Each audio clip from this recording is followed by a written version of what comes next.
They greeted her and then crossed the street intending to talk to her. The girl politely explained what she was doing there and what she had done during those vacation days. Then she asked them what they had done. Kai said he worked at an ice cream shop, and Subin said he had been relaxing. Upon hearing what they said, she replied that it was boring and that she needed more action to disconnect, and she offered to give them new ideas for enjoyment.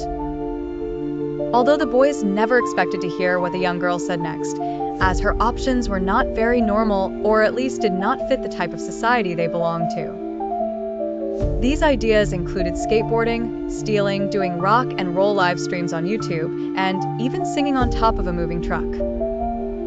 The boys were surprised to hear this and replied that they didn't like those things, but since Sana was not satisfied with that answer, she proceeded to persuade them until they agreed.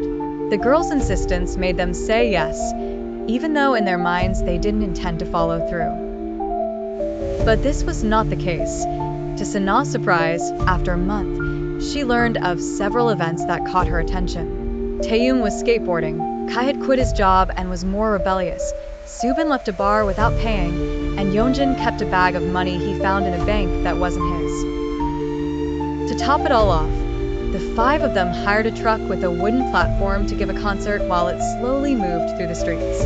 These decisions filled her with joy as she saw that she achieved what she had set out to do. The boys' parents soon caught wind of the news surrounding their children. The young men, whose greatest mischief used to be lurking around the boarding school incognito, since the building had cameras outside and the teachers were aware, were now a gang of rebels unrecognizable in their eyes.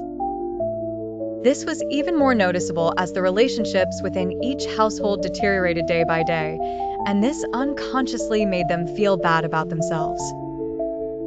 The unease that invaded the five boys led them to flee from home one weekend, agreeing to meet at a seemingly abandoned property belonging to Byamji's parents on the outskirts of the city.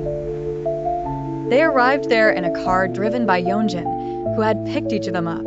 Upon arrival, they entered and settled into a room with a bed and a couple of sofas.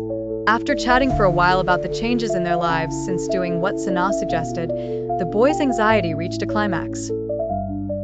This led to a decision that would have no turning back, to take the car and drive off a cliff, ending their lives. The end.